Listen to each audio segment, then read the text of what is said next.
ಕನ್ನಡದ ಸಾಂಸ್ಕೃತಿಕ channel Guruveera Kannada blog. ಶಿವನ ಸಭೆಯು ಹಲವು ರತ್ನಗಳ ಪ್ರಕಾಶದಿಂದ ಅನೇಕ ಆಯುಧ ಕಿರೀಟಗಳ ಪ್ರಕಾಶದ ಭುಜಗಳ ಕಾಂತಿ ಪ್ರಕಾಶಗಳು ಕೋಟಿ ಸೂರ್ಯ ಪ್ರಕಾಶದಿಂದ ಹೆಚ್ಚಾಗಿರಲು ಮದ್ದಲೆಯ ಸಪ್ಪಳಕ್ಕೆ ಸರಿಯಾಗಿ ಭಂಗಿಸಿ ಕುಣಿಯುತ್ತಿದ್ದನು. ಇಷ್ಟೆಲ್ಲ ಸಂಭ್ರಮದಿಂದ ಪಾರ್ವತಿಯು ಶಿವನ ತೊಡೆಯನ್ನು ಇರಿದ ಮೇಲೆ ಎಲ್ಲ ಸಂಭ್ರಮ ನಡೆಯುವಾಗ ಭೃಂಗಿ ಏನು ಮಾಡ್ತಾನೆ, ಆ ನಾದಕ್ಕೆ ತಕ್ಕಂತೆ ನಾಟ್ಯವಾಡಲು ಶುರು ಮಾಡ್ತಾನೆ. ಯಾರು? ಭೃಂಗಿ ನೃತ್ಯ ಮಾಡಲು ಶುರು ಮಾಡ್ತಾನೆ. ಆ ಕಡೆ ಇದಾದಮೇಲೆ ಒಂದು ಕಡೆ ಹೀಗೆ ಪ್ರತಿ ದಿವಸ ನಡೀತಕ್ಕಂಥ ಕಾರ್ಯಕ್ರಮ ಇದು. ಹೀಗೆ ಶಿವನ ಕೈಲಾಸದಲ್ಲಿ ಸಭೆಯಲ್ಲಿ ಪ್ರತಿನಿತ್ಯ ನಡೀತಾ ಇರ್ತದೆ. ಒಂದು ದಿವಸ ಏನಾಗುತ್ತೆ, ನಂದೀಶ್ವರ ಬಸವಣ್ಣ ಏನು ಮಾಡ್ತಾನೆ, ತನ್ನ ಮದ್ದಲೆ ಹೊತ್ತಾರೆ ಕೆಳಗಿಟ್ಟು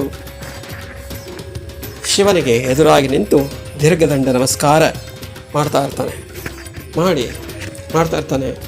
ಶಿವನಿಗೆ ಏನು ಮದ್ದಲೆ ಬಾಸನ ಕೆಳಗಿಟ್ಟು ನಂದೀಶ ನನಗೆ ನಮಸ್ಕಾರ ಮಾಡ್ತಾನೆ ಇದಲ್ಲ.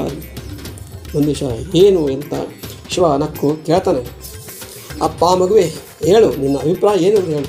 ಏನು ನಿನ್ನ ಅಭಿಪ್ರಾಯ, ಯಾಕೆ ನೀನು ನಮಸ್ಕಾರ ಮಾಡ್ತಾ ಇದೆಯಾ, ಹೇಗೆ ದೀರ್ಘ ನಮಸ್ಕಾರ, ನೀನು ಏನು ಆಶೆ ಇದೆ ಕೇಳು, ಏನು ಬೇಕಾದ್ರೆ ಕೇಳು ಅಂತ ಹೇಳ್ತಾನೆ. ಶಿವ ನಂದೀಶನಿಗೆ ಹೇಳ್ತಾನೆ ಒಂದು ದಿವಸ. ಆಗ ಶಿವನು, ನಂದೀಶ್ವರನೇ, ನಿನ್ನ ಶರಣು ಗೌರವವಾಗಿದೆ, ನೀನೇನು ನನ್ನ ಶರಣಾಗಿದ್ದಿಲ್ಲ, ನನಗೆ ಗೌರವವಾಗಿದೆ. ಆ ಶರಣು ಸಾಕು ತಲೆದೂನು ಸಾಕು ಮಾಡು, ನನಗೇನು ಕೇಳಬೇಕು ಅದು ಕೇಳು ಅಂತಾನೆ. ಆಗ ನಂದೀಶ್ ಹೇಳ್ತಾನೆ, ಮೌನ ಬಿಟ್ಟು ಭಯಭಕ್ತಿಯಿಂದ ಅಂತರಂಗದಲ್ಲಿ ಶಿವನನ್ನು ಧ್ಯಾನ ಮಾಡ್ತಾ ಕೇಳ್ತಾನೆ. ಯಾರು? ನಂದೀಶ ಶಿವನಿಗೆ. ಶಿವನ್ ಕೇಳ್ತಾನೆ, ದೇವರೇ, ದೇವಿಯ ಮಹತ್ವವನ್ನು ಕೇಳುವೆನು, ದೇವಿಯ ಮಹತ್ವವನ್ನು ಕೇಳುವೆನು ತಂದೆ, ಕಿವಿಯಲ್ಲಿ ಹೇಳಬಹುದು.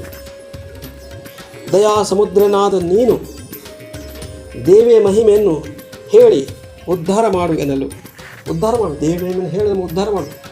ಪಾರ್ವತಿಯ ಮಹಿಮೆ ಏನಿದೆ ಹೇಳು ಅಂತ ಹೇಳ್ತಾನೆ. ಕೊರಳು ಕಪ್ಪು, ಕೂದಲು ಕೆಂಪುಳ್ಳ ಶಿವ ಆಗೇನು ಮಾಡ್ತಾನೆ, ಕಪ್ಪು ಕೊರಳಲ್ಲ ಶಿವನ, ಕಪ್ಪು ಕೊರಳು ಕೆಂಪು ಕೂದಲ. ಶಿವನಿಗೆ ದಯವುಳ್ಳವನಾಗಿ ಸಭೆಯಲ್ಲಿ ಎಲ್ಲರೂ ಕೇಳುವ ಹಾಗೆ ಶ್ರುತಿಗಳ ಸಾರವನ್ನು ಹೇಳಲು ಅನುವಾದನು ಹಾಗೆ ಮಾಡ್ತಾನೆ. ನಂದೀಶ ವಿನಂತಿ ಮಾಡಿಕೊಂಡಿದ್ದಕ್ಕೆ ಶಿವನು ದೇವಿಯ ಮಹಾತ್ಮೆಯನ್ನು, ದೇವಿ ಮಹಿಮೆಯನ್ನು ಹೇಳಲು ಶುರು ಮಾಡ್ತಾನೆ. ಈಗ ದೇವಿಯ ಚರಿತ್ರೆ ಈ ರೀತಿ ಪ್ರಾರಂಭ ಆಗುತ್ತೆ. ಶಿವ ನಂದೀಶನಿಗೆ ಹೇಳ್ತಾನೆ, ಮುಂದೆ ನೋಡಿ ಹೇಳ್ತಾನೆ. ಈಗ ಇಲ್ಲಿ ವರ್ಣನೆ ತುಂಬ ಇದೆ, ನಾನು ಹೇಳಲ್ಲ. ವೃಷಭ ಕೇಳಗ್ನಿಯೊಳಗುರಿ ಹೊಗೆ ಪಸರಿಸಿದ ತೆರನಂತೆ ಬ್ರಹ್ಮದಿ ಮಿಸುಕಿದವು ಚಿಚ್ಚಕ್ತಿ ಮಾಯೆಗಳೆರಡು ತೂರುತ್ತಲಿ ವಿಷಮ ಹೊಗೆಯದು ಮಾಯೆ ಉರಿಯದು ಅಸಮ ಚಿಚ್ಚಕ್ತಿಯದುವೆ ಶುದ್ಧವು ಎಸೆಯುತ್ತಿಹವಿವು ಸಕಲಕ್ಕೆಲ್ಲ ನಾದಿ ಕೇಳೆಂದ. ಇದು ತಿಳಿಗನ್ನಡದೆ ಕೇಳುವರೆ. ಇಲ್ಲಿ ಅರ್ಥ ಬರೆದಿದ್ದಾರೆ ತುಂಬ, ಇದರರ್ಥ ಇನ್ನು ಮುಂದೆ ಆಧ್ಯಾತ್ಮ, ಇದೆಲ್ಲ ಆಧ್ಯಾತ್ಮ ಪ್ರಾರಂಭ ಆಗುತ್ತೆ. ಈ ದೇವಿ ಚರಿತ್ರೆಯಲ್ಲಿ ಕೇವಲ ಜ್ಞಾನ ಇಲ್ಲ, ಕೇವಲ ಶರೀರದ ಪುರಾಣ ಇಲ್ಲ, ಕೇವಲ ಆಧ್ಯಾತ್ಮ ಇಲ್ಲ, ಕೇವಲ ಜ್ಞಾನ ಮಾರ್ಗ ಇಲ್ಲ, ಕೇವಲ ಜ್ಞಾನ ಇಲ್ಲ. ಜಗತ್ತಿನಲ್ಲಿರ್ತಕ್ಕಂಥ ಭಗವಂತನ ಬಗ್ಗೆ ತಿಳಿದುಕೊಳ್ಳತಕ್ಕಂಥ ಏನು ಇದೆ ಅದೆಲ್ಲವೂ ಈ ಗ್ರಂಥದಲ್ಲಿದೆ. ಈ ಒಂದು ಪದ್ಯ ಶಿವ ಹೆಂಗೆ ಪ್ರಾರಂಭ ಮಾಡ್ತಾನಂದರೆ, ಒಂದು ದೀಪ ಇದೆ, ಅಗ್ನಿ ಇದೆ, ನೋಡೋಕ್ಕೆ ಬೆಳಕಾಗಿ ಪ್ರಕಾಶಮಾನವಾಗಿದೆ. ಆದರೆ ಅಗ್ನಿನ ಮುಟ್ಟಿದರೆ ಉರಿತದೆ. ಈ ಅಗ್ನಿಯಿಂದ ಹೊಗೆನೂ ಬರ್ತೈತೆ, ಈ ಬೆಂಕಿಯಿಂದ ಹೊಗೆನೂ ಬರ್ತೈತೆ, ಮತ್ತು ಈ ದೀಪದಲ್ಲಿ ತೇಜನೂ ಇದೆ. ನೋಡಿ, ಈ ದೀಪ ಇದೆ, ಇದು ಅಗ್ನಿ ಹಚ್ಚಿದಾಗ ಪ್ರಕಾಶಮಾನವಾಗಿ ಬೆಳೀತದೆ. ಆದರೆ ಇದು ದೀಪ ಅಂತಿಕೊಂಡು ನಮಗೆ ಹೊಗೆ ಕಾಣ್ತಲ್ಲ, ಇದರಿಂದ ಹೊಗೆನೂ ಹೋಗ್ತಾ ಇದೆ. ಇದರಲ್ಲಿ ಈ ದೀಪದಿಂದ ಹೊಗೆನೂ ಇದೆ ಮತ್ತು ಉರಿ ಇದೆ. ಉರಿ ಅಂದ್ರೇನು, ಈಗ ಮುಟ್ಟಕ್ಕೆ ಹೋಗಿ ಉರಿತೈತೆ, ಮುಟ್ಟಿಸ್ಕೊಡೋದಿಲ್ಲ. ಹಾಗೆ ಹೊಗೆನೂ ಇದೆ. ಆ ಹೊಗೆನೂ ಕಾಣಲ್ಲ, ಒಂದು ಹೊಗೆ ಉರಿ ಎರಡೂ ಇಲ್ಲಿದೆ. ಇದೇ ಮಾಯೆ, ಮೂಲ ಮಾಯೆ.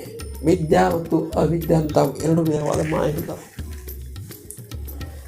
ಎರಡು ಹೊಗೆಗಳಿದ್ದಾವೆ.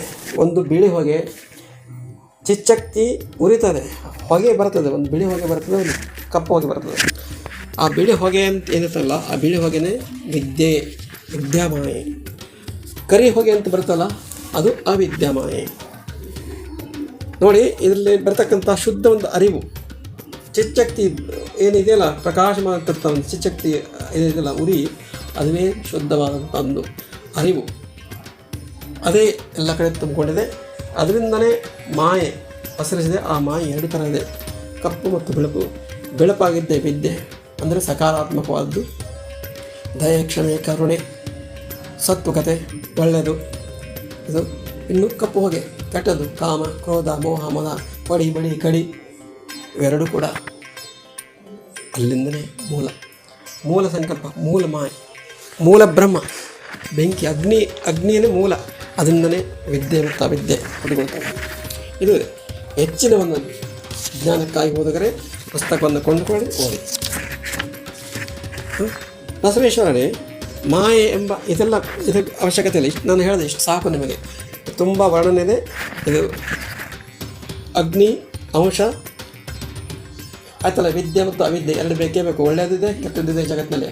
ಆ ಒಳ್ಳೆಯದು ತಮಗೆ ಅರ್ಥ ಹೇಳಬೇಕಂದ್ರೆ, ಒಳ್ಳೆಯದಿದೆಲ್ಲ ಬೆಂಕಿಯಿಂದ ಬರ್ತಕ್ಕಂಥ ಬಿಳಿ ಹೊಗೆ ಒಳ್ಳೆಯದು, ಒಳ್ಳೆಯ ವಿಚಾರಗಳು. ಕಪ್ಪು ಹೋಗಿ ಬರ್ತಲ್ಲ, ಅದು ಕೆಟ್ಟ ವಿಚಾರಗಳು. ಅವೆರಡೂ ಕೂಡ ಆ ಅಗ್ನಿಯಿಂದ ಬರ್ತದೆ. ಆ ಅಗ್ನಿ, ಆ ಮೂಲ ಅರಿವೇನಿದಲ್ಲ, ಚಿಚ್ಚಕ್ತಿ, ಸಂಕಲ್ಪ. ದೀಪ ಹೆಂಗೆ ಹುಟ್ಕೊತ್ತು?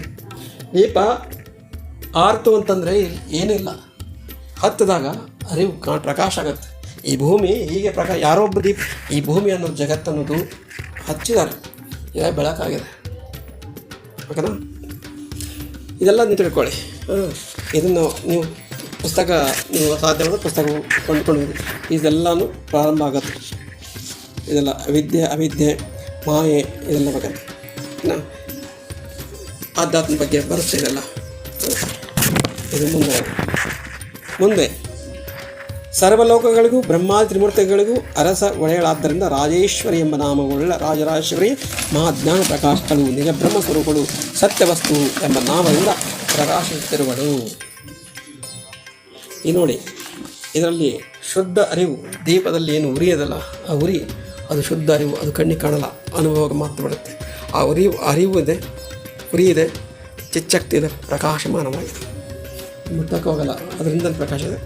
ಆ ಚಿಚ್ಚಕ್ತಿ ಸ್ವರೂಪನಿಲ್ಲ, ಅದು ಎಲ್ಲ ಕಡೆಯೂ ಇದೆ. ದೇವಿಯ ಸ್ವರೂಪ ಎಲ್ಲ ಕಡೆಯೂ ಇದೆ. ಅರಿವಿನ ಸ್ವರೂಪ, ಓಕೆ, ವಿಶ್ವರೂಪವಿದೆ. ಓಕೆನಾ? ವಿದ್ಯಾ, ಅವಿದ್ಯಾ, ಚಿಚ್ಚಕ್ತಿ ಅಂದರೆ ಯಾರು? ಇಲ್ಲಿ ಒಂದು ಆಧ್ಯಾತ್ಮ ವಿಷಯ ಬರುತ್ತೆ. ಇದು ಜಗತ್ತಂತಕ್ಕಂಥ ಎಲ್ಲ ಯೋಗಿಗಳು, ಗುರುಗಳು, ಸಾಧಕರು ಎಲ್ಲರೂ ಒಂದೇ ತತ್ವಮಸಿ ಅಂತ ಬರುತ್ತೆ ಇದರಲ್ಲಿ. ಅದನ್ನೇ ನಾನು ಇಲ್ಲಿ ಹೇಳೋದಿಲ್ಲ, ಅದನ್ನು ನೀವು ಓದಬೇಕು. ನಾನು ಒಂದು ವಿಡಿಯೋದಲ್ಲಿ ಹೇಳೋಕ್ಕಾಗಲ್ಲ. ತಾವು ಓದಬೇಕಿದ್ದೆಲ್ಲ, ಪ್ರತಿಯೊಂದನ್ನು ಓದಬೇಕು. ವರ್ಣನೆ, ಜಗತ್ತು ಹೆಂಗೆ ಸೃಷ್ಟಿಯಾಗಿದೆ, ಯಾವೊಂದು ಪ್ರಿನ್ಸಿಪಲ್ ನೀತಿಯಿಂದ ಕೂಡಿದೆ, ಹೇಗೆ ಬೆಳಗ್ತಾ ಇದೆ. ಓಕೆ, ಪೈಲ ಬ್ರಹ್ಮಾಂಡಗಳ ಒಳ ಹೊರಗೆ ತುಂಬಿಕೊಂಡು ನಿರ್ಲೇಪವಾಗಿರುವಂಥ ವ್ಯಕ್ತಿ ನಿರಾಕಾರ ಪ್ರಕಾರ ಚಿಚ್ಚಕ್ತಿಯು ಅಂಧ ಬ್ರಹ್ಮಾಂಡಗಳಲ್ಲಿ ವ್ಯಾಪಾರ ವಿಶೇಷ ಪ್ರಕಾರದಿಂದ ಬೆಳಗುತ್ತಾ ನಿರ್ಲೇಪವಾದಂಥ ಚಿತ್ ಬಯಲಿಸಿ, ಇದೆಲ್ಲ ಬಯಲಾಗಿದೆ.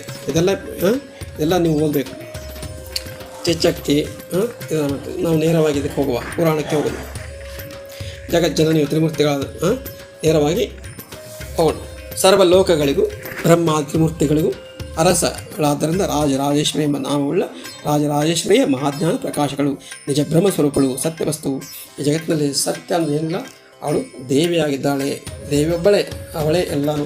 ಆ ದೇವಿಯೊಬ್ಬಳೇ, ಅವಳೇ ಭೂಮಿ, ಅವಳೇ ನವಗ್ರಹಗಳು, ಅವಳೇ ಸೂರ್ಯ ಚಂದ್ರ ನವಗ್ರಹಗಳು, ಅವಳೇ ನಕ್ಷತ್ರಗಳು, ಅವಳೇ ಆಕಾಶ, ಅವಳೇ ಭೂಮಿ, ಅವಳೇ ಅಗ್ನಿ, ಅವಳೇ ನೀರು, ಅವಳೇ ವಾಯು, ಎಲ್ಲನೂ ಅವಳೇ ಆಗಿದ್ದಾಳೆ. ಆ ದೇವಿನೇ ನಮ್ಮ ಶರೀರವಾಗಿದೆ, ಆ ದೇವಿನೇ ನಾವಾಗಿದ್ದೇವೆ, ನಾವೇ ದೇವಿಯಾಗಿದ್ದೇವೆ. ನಮ್ಮ ಕಣ್ಣಿಗೆ ಕಾಣ್ತಕ್ಕಂಥ ಸಕಲ ವಸ್ತುಗಳು, ಸಕಲ ದೇಶಗಳು, ಸಕಲ ಎಲ್ಲವೂ ದೇವಿಯ ಅನಂತ ರೂಪಗಳು, ಎಲ್ಲವೂ ದೇವಿನೇ. ಅವಳೇ ರಾಜರಾಜೇಶ್ವರಿಯಾಗಿದ್ದಾಳೆ. ಅವಳು ಇರದೇ ಇರತಕ್ಕಂಥ ಜಾಗವೇ ಇಲ್ಲ. ಅವಳು ರೇಣು ತೃಣಕಾಟ ಅಣುವಿನ ರೂಪದಲ್ಲಿಯೂ ದೇವಿದ್ದಾಳೆ, ಬ್ರಹ್ಮಾಂಡದ ರೂಪದಲ್ಲೂ ಕೂಡ ದೇವಿದ್ದಾಳೆ. ಎಲ್ಲ ಭಾಷೆ ದೇಶಗಳು ದೇವಿನೇ ಆಗಿದ್ದಾಳೆ. ಎಲ್ಲ ಧರ್ಮಗಳು, ಎಲ್ಲ ನೀತಿಗಳು, ಎಲ್ಲ ಸಂಸ್ಕಾರಗಳು, ಎಲ್ಲ ಸಂಸ್ಕೃತಿಗಳು, ಎಲ್ಲ ಕಲೆಗಳು, ಎಲ್ಲ ನಾದಗಳು ಎಲ್ಲವೂ ದೇವಿನೇ ಆಗಿದ್ದಾಳೆ. ಅಗ್ನಿಯು ದೇವಿಯಾಗಿದ್ದಾಳೆ, ವಾಯು ದೇವಿಯಾಗಿದ್ದಾಳೆ, ಆಕಾಶ ದೇವಿಯಾಗಿದ್ದಾಳೆ, ಎಲ್ಲವೂ ದೇವಿಯಾಗಿದ್ದಾಳೆ. ಒಂದು ಆಲದ ಮರ ಏನಿದೆ, ಆಲದ ಮರಕ್ಕೆ ಹಣ್ಣಿರ್ತಾವೆ, ಆಲದ ಮರ ಅಲ್ಲ, ಹತ್ತಿಯ ಮರ. ಹತ್ತಿ ಮರಕ್ಕೆ ಹಣ್ಣುಗಳು, ಹತ್ತಿಯ ಕಾಯಿಗಳು ಕೇವಲ ಮ್ಯಾಲೆ ಅಷ್ಟೇ ಇರಲ್ಲ, ಹತ್ತಿ ಗಿಡದ ಪ್ರತಿಯೊಂದು ಭಾಗ ಕೂಡ ಹಣ್ಣಿರ್ತವೆ. ಒಂದು ಹತ್ತಿಯ ಗಿಡಕ್ಕೆ ಎಷ್ಟು ಸಾವಿರ ಸಾವಿರ ಕಾಯಿಗಳು ಮೆತ್ಕೊಂಡಿರ್ತಾವಲ್ಲ, ಹಾಗೆ ಹತ್ತಿಯ ಗಿಡ ಅನ್ನುವಂಥ ದೇವಿಗೆ ಒಂದೊಂದು ಬ್ರಹ್ಮಾಂಡ, ಒಂದೊಂದು ಭೂಮಿ ಅಂದರೆ ನಮ್ಮದೊಂದು ಬ್ರಹ್ಮಾಂಡ, ನಾವು ಬದುಕ್ತಾ ಇದ್ದೇವಲ್ಲ, ಜೀವಿಸ್ತಾ ಇದ್ದೇವಲ್ಲ, ಇಂಥದ್ದೊಂದು ಬ್ರಹ್ಮಾಂಡ. ಒಂದು ಬ್ರಹ್ಮಾಂಡ ಅಂದರೆ ಒಂದು ಕಾಯಿ. ಅಂಥವು ಲಕ್ಷಾಂತರ ಕೋಟಿ ಲೆಕ್ಕವಿಲ್ಲಷ್ಟು ಕಾಯಿಗಳು ದೇವಿಯನ್ನು ಹತ್ತಿ ಗಿಡಕ್ಕೆ ಅಂದ್ಕೊಂಡಿದ್ದಾವೆ. ಅದರಲ್ಲಿ ನಮ್ಮದು ಭೂಮಿ ಅನ್ನೋದು ಒಂದು ಭೂಮಿ, ನವಗ್ರಹಗಳು, ಸೂರ್ಯ ಚಂದ್ರ ಇದ್ದಾವಲ್ಲ, ಅದು ಒಂದು ಕಾಯಿ ಮಾತ್ರ. ಅಂಥವು ಲೆಕ್ಕವಿಲ್ಲಷ್ಟು ಕಾಯಿಗಳನ್ನು ಹೊತ್ಕೊಂಡಿದ್ದಾಳೆ ದೇವಿ. ಅದಕ್ಕೆ ಅವಳನ್ನು ರಾಜರಾಜೇಶ್ವರಿ ಅಂತಿದ್ದಾಳೆ. ಅಂಥ ರಾಜರಾಜೇಶ್ವರಿ ದೇವಿ ಏನು ಮಾಡ್ತಾಳೆ ಒಂದು ದಿವಸ ಅಂತಂದರೆ, ಬಸವೇಶ್ವರನೇ ತ್ರೈಮೂರ್ತಿಗಳ ತಪಸ್ಸನ್ನು ಅವರಿಗೆ ವರ ಕೊಟ್ಟದ್ದನ್ನು, ಮಧುಕೈಟಭ ಮಹಿಷ ಶುಂಭ ನಿಶುಂಭರ ನಾಶವನ್ನು, ನಾರಾಯಣಿಯ ಸ್ತುತಿಯನ್ನು, ದೇವಿಯ ಮಹಾತ್ಮೆಯನ್ನು, ಜೀವನ್ಮುಕ್ತಿಯನ್ನು ಹೇಳುವೆನು. ಯಾಕಂದರೆ ದೇವಿಯಿಂದಲೇ ಈ ಜಗತ್ತು, ದೇವಿಯಿಂದಲೇ ನಾವು ನೀವೆಲ್ಲ, ದೇವಿಯಿಂದಲೇ ಸಕಲ ಜಗತ್ತು. ಅಂಥ ದೇವಿಯ ಸ್ತುತಿ ವರ್ಣನೆ ಚರಿತ್ರೆಯನ್ನು ಶಿವನು ನಂದೀಶನಿಗೆ ಹೇಳಲು ಪ್ರಾರಂಭ ಮಾಡ್ತಾನೆ. ಅದು ಹೇಗೆ ಪ್ರಾರಂಭ ಆಗುತ್ತೋ, ಮಧುಕೈಟಭರ ಸಂಹಾರ ಅದೊಂದು ಚರಿತ್ರೆ, ಮಹಿಷಾಸುರನ ಸಂಹಾರ ಅದೊಂದು ಚರಿತ್ರೆ, ಶುಂಭ ನಿಶುಂಭರ ಚರಿತ್ರ ಅದೊಂದು ಚರಿತ್ರೆ. ಈ ಮೂರು ಚರಿತ್ರೆಗಳು. ಆಮೇಲೆ ನಾರಾಯಣ ಸ್ತುತಿ. ನಾರಾಯಣ ಅಂದರೆ ಯಾರು, ಅವಳ ಸ್ತುತಿ ಮಾಡೋದು, ವೇದ ಸಾರಗಳ ಸ್ತುತಿ ಮಾಡೋದು ಅದೊಂದು ಚರಿತ್ರೆ. ಆಮೇಲೆ ಈ ಸಂಸಾರ ಅನ್ನುವಂಥ ಜನನ ಮರಣ, ಹುಟ್ಟೋದು ಸಾಯೋದು, ಮದುವೆ ಮಕ್ಕಳು, ಜನನ ಮರಣ ಇವೆಲ್ಲ ಇದಾವಲ್ಲ, ಇದೆಲ್ಲ ಸಾಕಪ್ಪ, ಇನ್ನೊಂದು ಸಲ ಈ ಭೂಮಿಗೆ ಹುಟ್ಟಿ ಬರಬಾರ್ದು ನಾನು, ಸಾಕಂತೇಳಿ ಶಿವನನ್ನು ದೇವಿಯಲ್ಲಿ ಒಂದಾಗೋದನ್ನು ಹೇಗೆ ಒಂದಾಗಬೇಕು ಅಂತ ಅದೊಂದು ಚರಿತ್ರೆ. ಹೀಗೆ 5 ಚರಿತ್ರೆಗಳನ್ನು ಈ ಶಿವ ನಂದೀಶ ಅವರಿಗೆ ಹೇಳ್ತಾನೆ. ಮುಂದೆ ಏನು ಪ್ರಾರಂಭ ಆಗುತ್ತಲ್ಲ ಒಂದೊಂದು ಚರಿತ್ರೆ. ಮೊದಲು ಪ್ರಾರಂಭ ಆಗುತ್ತೆ ಮಧುಕೈಟಭರ ಸಂಹಾರ. ಮಧುಕೈಟಭರ ರಾಕ್ಷಸ ಸಂಹಾರ ಆಗಬೇಕು ಅಂದರೆ ದೇವಿ ಎಂಥ ಒಂದು ಸಾಹಸವನ್ನು ಕೈಗೊಳ್ತಾಳೆ, ಏನು ಮಾಡ್ತಾಳೆ ಅಂತ ನೋಡ್ತಾರೆ. ಮುಂದೆ ಬರ್ತೀವಿ. ಚಿಚ್ಚಕ್ತಿಯು ಏನು ಮಾಡ್ತಾಳೆ ಅಂದರೆ ದೇವಿ ಒಂದು ದಿವಸ ಈ ಬ್ರಹ್ಮ ವಿಷ್ಣು ಶಿವ ಅಂತ 3 ಮಕ್ಕಳಿಗೆ ಜನ್ಮ ಕೊಡ್ತಾಳೆ. ಜನ್ಮ ಅಂದರೆ ಸಂಕಲ್ಪದ ಜನ್ಮ. ಅದು ಒಂದೊಂದು ಬ್ರಹ್ಮಾಂಡಕ್ಕೆ 3 ಮಂದಿ ಅಧಿಕಾರಿಗಳು, ಬ್ರಹ್ಮ ವಿಷ್ಣು ಶಿವ. ಒಂದು ದೇವಿಯನ್ನು ಹತ್ತಿ ಗಿಡಕ್ಕೆ ಲೆಕ್ಕವಿಲ್ಲದಷ್ಟು ಅನಂತ ಹತ್ತಿಕಾಯಿಗಳಿದ್ದಾವೆ. ಅಂಥ ಒಂದು ಹತ್ತಿಕಾಯಲ್ಲಿ ನಾವು ಸೂರ್ಯ ಚಂದ್ರ ಭೂಮಿ ನವಗ್ರಹಗಳು ನಾವಿದ್ದೇವೆ. ಇಂಥ ಒಂದು ಇದಕ್ಕೆ ಒಂದು ಬ್ರಹ್ಮಾಂಡ, ಗ್ಯಾಲಾಕ್ಸಿ ಅಂತಾರಲ್ಲ, ಮಿಲ್ಕಿ ಗ್ಯಾಲಾಕ್ಸಿ, ಇದೊಂದು ಬ್ರಹ್ಮಾಂಡ. ಈ ಒಂದು ಮಿಲ್ಕಿ ಗ್ಯಾಲಾಕ್ಸಿಯಲ್ಲಿ ಗ್ಯಾಲಾಕ್ಸಿನ ಆಳ್ತಕ್ಕಂಥ 3 ಅಧಿಕಾರಿಗಳು ಬ್ರಹ್ಮ ವಿಷ್ಣು ಶಿವ. ಒಂದು ಬ್ರಹ್ಮಾಂಡ ಸೃಷ್ಟಿ ಆಗಬೇಕು, ಒಂದು ಬ್ರಹ್ಮಾಂಡ ಸೃಷ್ಟಿ ಮಾಡೋದಕ್ಕೆ ಈ 3 ಅಧಿಕಾರಿಗಳನ್ನು ಮಕ್ಕಳನ್ನು ಹಡಿತಾಳೆ. ಸಂಕಲ್ಪದಿಂದ ಜನ್ಮ ಕೊಡ್ತಾಳೆ. ಕೊಟ್ಟು ಆ ಮಕ್ಕಳಿಗೆ ತಿಳುವಳಿಕೆ ಬರೋಕ್ಕಿಂತ ಮುಂಚೆನೇ ಅವಳಿಗೆ ಬ್ರಹ್ಮಾಂಡವನ್ನು ಸೃಷ್ಟಿ ಮಾಡ್ತಾಳೆ. ಅದಕ್ಕೆ ಅಧಿಕಾರಿಗಳು ಬೇಕಲ್ಲ, ಅಧಿಕಾರಿಗಳನ್ನು ಕೊಡೋದಕ್ಕೋಸ್ಕರ ಈ 3 ಮಕ್ಕಳನ್ನು ಸಂಕಲ್ಪದಿಂದ ಸೃಷ್ಟಿ ಮಾಡಿ ಆ 3 ಮಕ್ಕಳಿಗೆ ತಿಳುವಳಿಕೆ ಬರೋಕ್ಕಿಂತ ಮುಂಚೆನೇ ಅವಳು ಹೋಗಿಬಿಡ್ತಾಳೆ, ಕೈ ಬಿಟ್ಟು ಹೋಗಿಬಿಡ್ತಾಳೆ. ಓಕೆನಾ? ಇದು ಶಿವ ನಂದೀಶನಿಗೆ ಹೀಗೆ ಹೇಳ್ತಾನೆ. ಜಗಜ್ಜನನಿಯು ತ್ರಿಮೂರ್ತಿಗಳಾದ ನಮ್ಮನ್ನು ಭೂಲೋಕಕ್ಕೆ ತಂದಿಳುವಿ ರೂಪವನ್ನು ತೋರಿಸದೆ ಕಾಣದಂತಾಗಿ ಹೋಗಲು ತಾಯಿಯನ್ನು ಕಳಕೊಂಡು ವ್ಯಸನ ಪಡುತ್ತಾ ಮನೆ ಇಲ್ಲದ ಪರದೇಶಿಗಳಾಗಿ ಬ್ರಹ್ಮಾಂಡವೆಲ್ಲವನ್ನು ಉಪಯೋಗವಿಲ್ಲ ತಿರುಗಿದೆವು. ಅವರು ಯಾವಾಗ ತಿಳುವಳಿಕೆ ಬಂತಲ್ಲ ಈ 3 ಮಕ್ಕಳಿಗೆ, ನಮಗೆ ಯಾರು ಜನ್ಮ ಕೊಟ್ಟರು, ನಾವು ಎಲ್ಲಿ ಪ್ರದೇಶಗಳು ಎಲ್ಲಿ ಹೋದರೂ ಬಯಲೇ ಇದೆ, ಎಲ್ಲಿ ಹೋದರೂ ಬಯಲೇ ಇದೆಲ್ಲ, ತಿರುಗುತ್ತಾರೆ. ನಮ್ಮ ಜನ್ಮ ಕೊಟ್ಟಂಥ ತಾಯಿ ಯಾರು, ತಂದೆ ಯಾರು ಅಂತ ಹುಡುಕ್ತಾ ತಿರುಗುತ್ತಾ ಹೋಗ್ತಾರೆ. ಅಷ್ಟರಲ್ಲಿ ದೊಡ್ಡವರ ಎಷ್ಟೋ ಯೋಗಗಳ ವರ್ಷಗಳನ್ನು ಕಳೆದು ಕೊನೆಗೆ ಒಂದು ದಿವಸ ಆಕಾಶವಾಣಿ ಆಗುತ್ತೆ. ಏನಾಗುತ್ತಂದರೆ ಏನಾಗುತ್ತಂದರೆ ಕೇಳಿ, ನವವಚನ ಹೇಳ್ಬಿಡ್ತದೆ, ಆಕಾಶ ಹೇಳ್ಬಿಡ್ತದೆ. ಏನಂತಂದರೆ,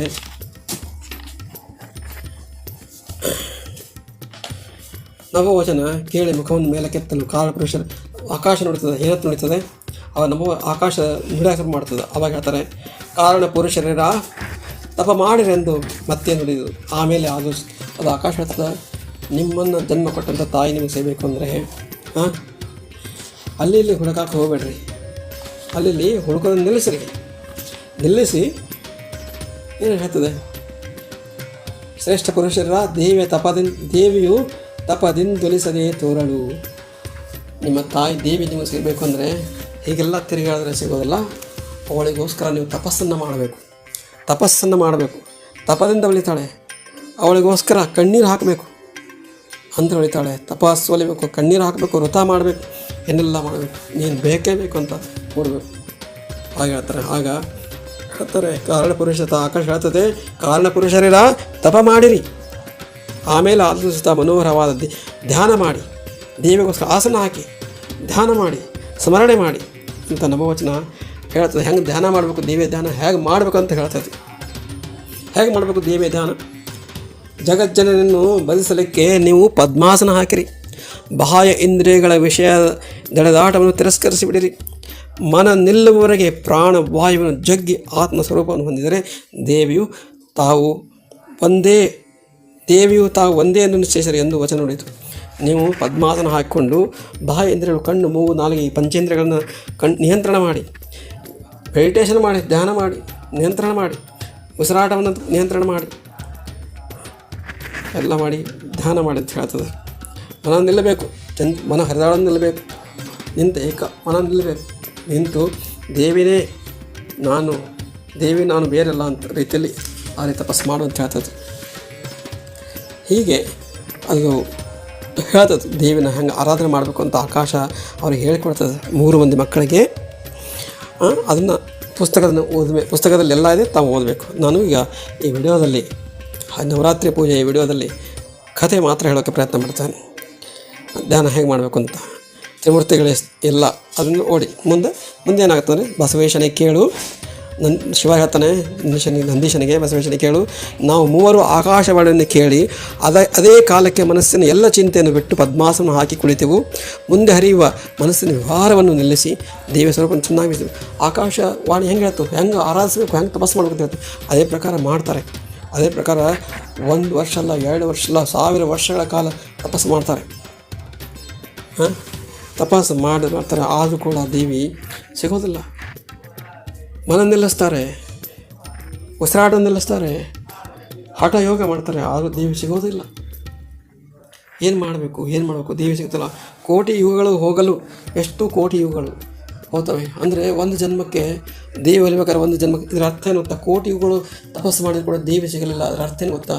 ಒಂದು ಜನ್ಮದಲ್ಲಿ ನಾವು ತಪಸ್ಸು ಮಾಡಿದಾಗ ದೇವಿ ಪ್ರತ್ಯಕ್ಷ ಆಗ್ತಾಳೆ. ಅದಕ್ಕೆ ಜನ್ಮಾಂತರದ ಪುಣ್ಯ ಬೇಕು. ಒಂದು ಜನ್ಮದಲ್ಲಿ ದೇವರನ್ನ ಬಯಸಿದ್ರೆ ಸಾಲದು. 10 ಜನ್ಮ 7 ಜನ್ಮಗಳಿಂದ ನಾವು ಪೂಜೆ ಮಾಡ್ತಾ ಬರಬೇಕು, ದೇವಿನ ಆರಾಧನೆ. ಆಗ ಸ್ವಲ್ಪ ದೇವಿ ವಾಸನೆ ಸಿಗುತ್ತೆ ಅಂತ ಅರ್ಥ. ಬ್ರಹ್ಮ ಶಿವ ವಿಷ್ಣುವರು ಕೋಟಿ ಯುಗಗಳು ತಪಸ್ಸು ಮಾಡ್ತಾರೆ. ಈ ಪುರಾಣದಲ್ಲಿ ಹಾಗೆ ಕೋಟಿ ಯುಗಗಳು ತಪಸ್ಸು ಮಾಡ್ತಾರೆ. ಸಿಗೋದಿಲ್ಲ ದೇವಿ. ಎಲ್ಲ ಪ್ರಯತ್ನ ಮಾಡ್ತಾರೆ, ಎಲ್ಲ ಮಾಡ್ತಾರೆ, ಸಿಗೋದಿಲ್ಲ ದೇವಿ.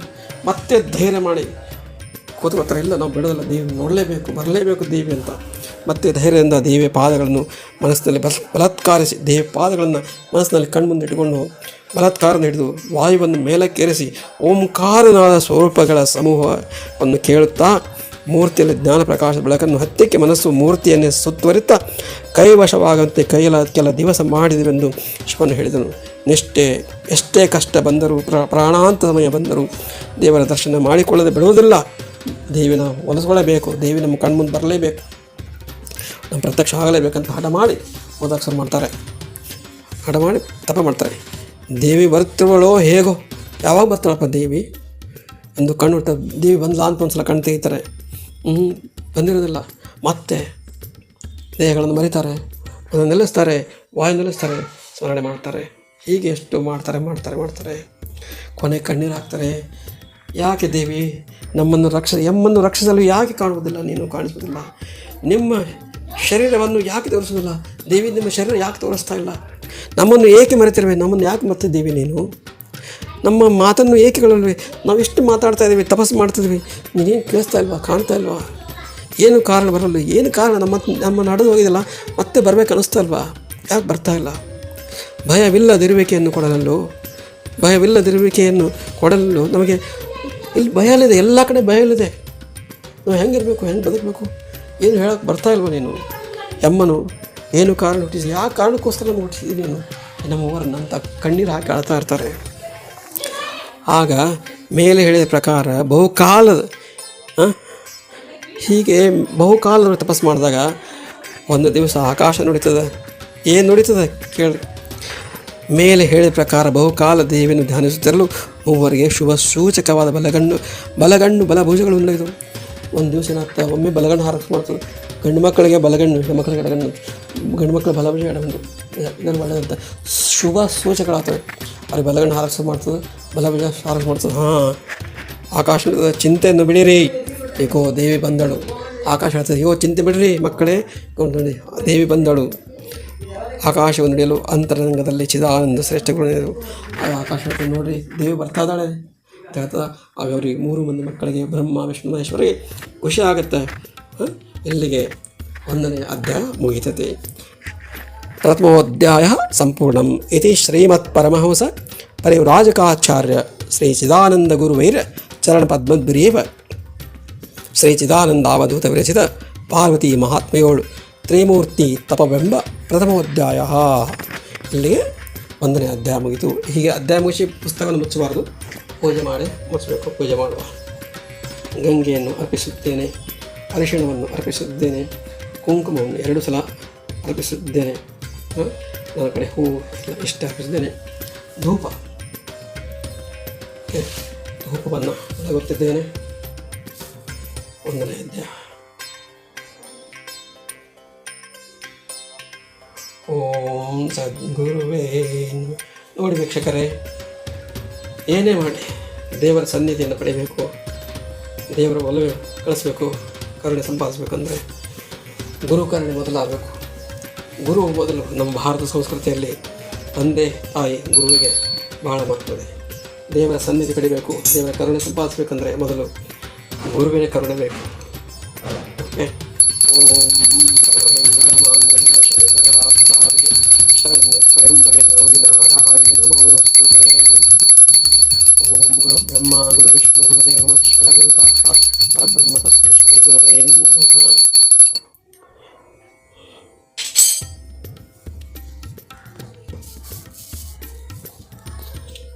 ಪೂಜೆನ ಈ ರೀತಿ 18 ಅಧ್ಯಾಯಗಳನ್ನು 9 ದಿವಸಗಳಲ್ಲಿ ಓದಿ ಮುಗಿಸ್ಬೇಕು.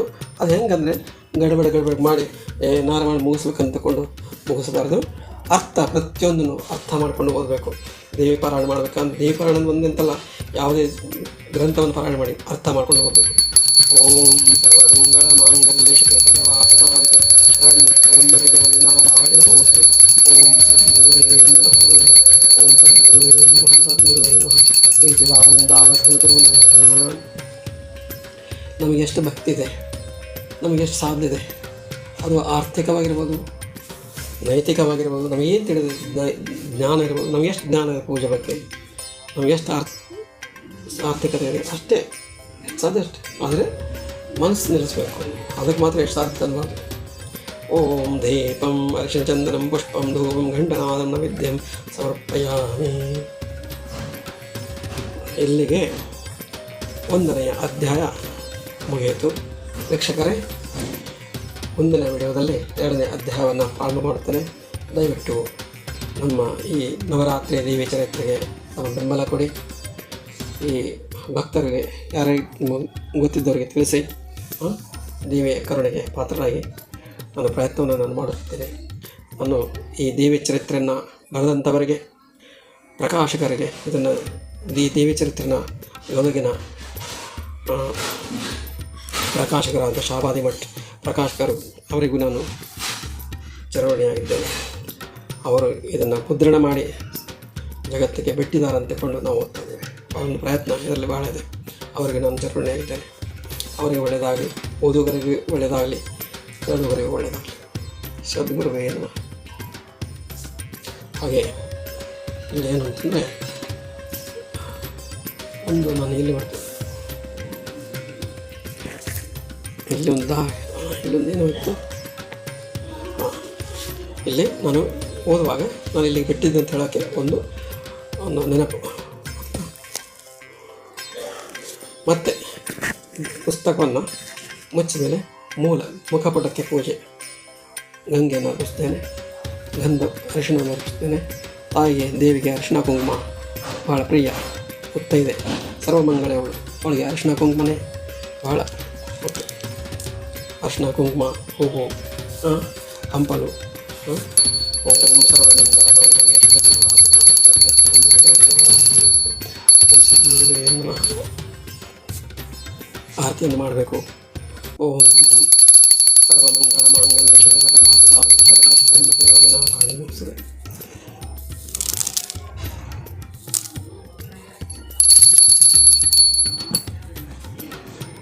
ನೈವೇದ್ಯ ಓಂ ದೇವಂ ಅರ್ಘ್ಯಚಂದನಂ ಪುಷ್ಪಂ ಧೂಪಂ ಘಂಟನಾದಂ ನೈವೇದ್ಯಂ ಸಮರ್ಪಯಾಮಿ.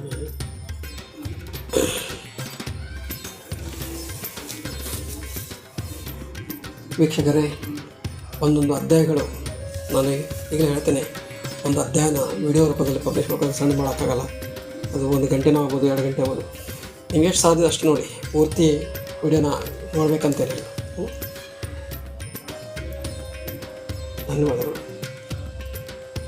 ಈ ಚಾನಲ್ಗೆ ಸಬ್ಸ್ಕ್ರೈಬ್ ಮಾಡಿ, ಲೈಕ್ ಕೊಡಿ, ಶೇರ್ ಮಾಡಿ ಮತ್ತು ಐಕಾನ್ ಬೆಲ್ ಅನ್ನು ಕ್ಲಿಕ್ ಮಾಡಿ. ಧನ್ಯವಾದಗಳು.